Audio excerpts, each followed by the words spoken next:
దుర్గా, ఎక్కడికి వెళ్తున్నావు? నీ కాలు నొప్పి కదా. వంట చేయాలి కదండి. కాలట్ట పెట్టుకుని వంటేం చేస్తావు నువ్వు? నువ్వు పోయి గదిలో పడుకోపో. ఆ పనులేమో నేను చూసుకుంటానులే.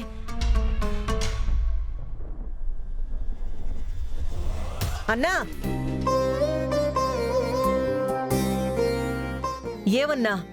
దుర్గ కేసు విత్డ్రా చేసుకుంటాది. అబ్బోణ్ణి ఇంటికి తీసుకురావచ్చని ఆశపడ్డాను. పాపం వాడక్కడ ఎట్టా ఉండాడో ఏమో. నిండా భయవేస్తుండదన్నా. ఎప్పుడు వాడికి ఆడ ఏమవుతాదో ఏందో అని.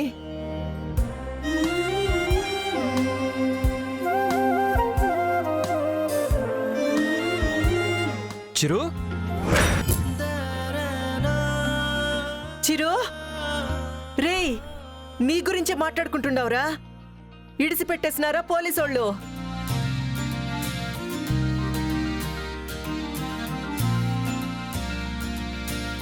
కుదరదంటే కుదరదని మాట్లాడినాడుగా, ఎట్ట ఇడిసిపెట్టినాడు?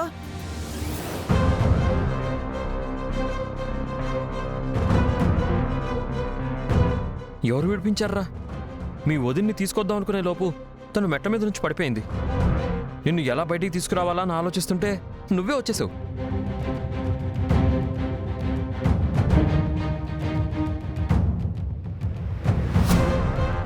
విజయశాంతే నన్ను నిడిపించి బయటికి తీసుకొచ్చినది.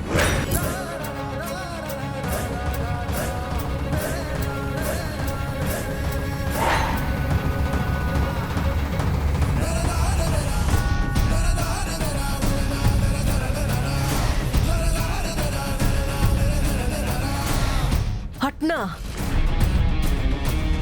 విజయశాంతి చెప్తే ఎట్ట విన్నాడ్రా ఎస్ఐ? నేను అంత లావున మాట్లాడితే కుదరదంటే కుదరదు అన్నాడు. విజయశాంతి కేసు విత్డ్రా చేసుకుంటుంది అత్త, అందుకే నన్ను ఇడిచిపెట్టినారు.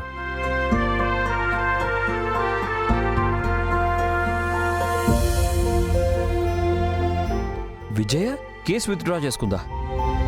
అసలు ఆలోచనే మాకు రాలేదురా. విజయ, వాణ్ణి ఎలా బయటికి తీసుకురావాలా అని మేమంతా బాధపడుతున్నాం. నీ భర్తను నువ్వే బయటికి తీసుకొచ్చుకున్నావు అన్నమాట.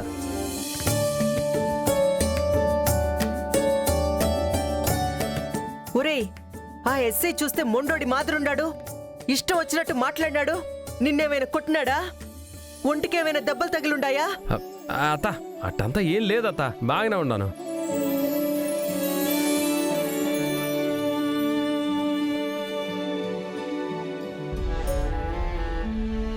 వాడి వల్ల మీకు నష్టం జరిగింది, ఆ తల్లికి నష్టం జరిగింది.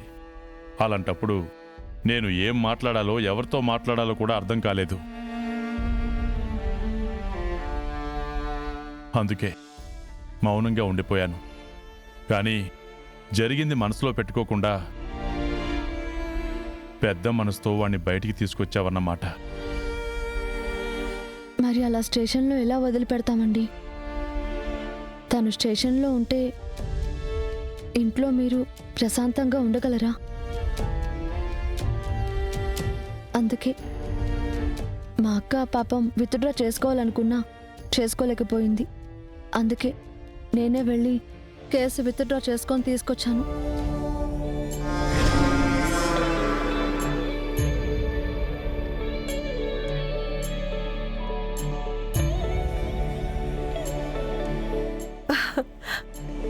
నువ్వింతగా వాడి గురించి ఆలోచిస్తావు, నా అల్లుణ్ణి తీసుకుని ఇంటికొస్తావని నేను కల్లో కూడా అనుకోలేదమ్మా.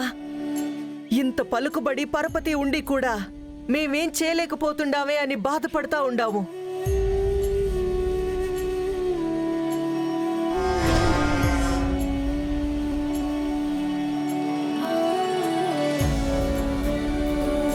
నువ్వు తీసుకొచ్చినది నా అల్లుణ్ణి కాదమ్మా, మా సంతోషాన్ని.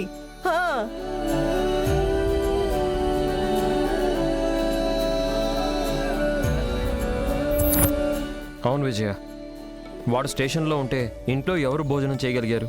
ఎవరు ప్రశాంతంగా ఉండగలిగారు? వాడికి ఎలా ఉందో ఏంటో అని అత్తయ్య భోంచేయలేదు. ఖచ్చితంగా నాన్న కూడా భోంచేసి ఉండరు.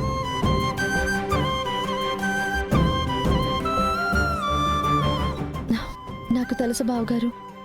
అయినా తను స్టేషన్లో ఉంటే మన ఇంటి పరువే కదా పోతుంది. అందుకే నేనే కేసు విత్డ్రా చేసుకున్నాను.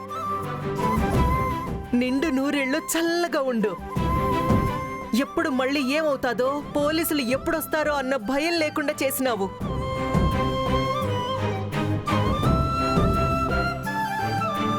అమ్మా, చిన్నదానివైనా గొప్ప మనసుతో ఆలోచించావమ్మా. అందుకు నీకు మనస్ఫూర్తిగా కృతజ్ఞతలు తెలుపుతున్నాను.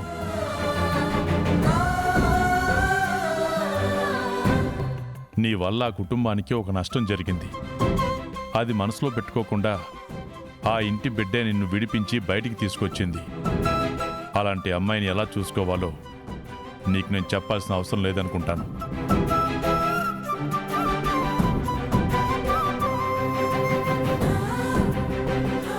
పోనీలేరా, ఇప్పటిదాకా ఎట్టున్నావో ఏందో అని బాధపడతానే ఉండాను. నిన్ను కళ్ళల్లో వేసుకున్నాక చాలా సంతోషంగా ఉండాది. పొయ్యేసి స్నానం అది చేసిరా. వేడివేడిగా ఏమైనా చేసి పెడతాను.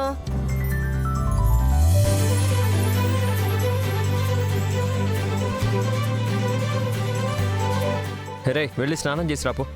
నువ్వు ఇంట్లో లేకపోవడం వల్ల ఇంట్లో ఎవరు భోజనం చేయలేదు. నిన్ను చూశారు కాబట్టి ఇప్పుడు వాళ్ళు తినగలుగుతారు. త్వరగా వచ్చేసే, అందరం కలిసి భోజనం చేద్దాం, సరేనా? అట్నా?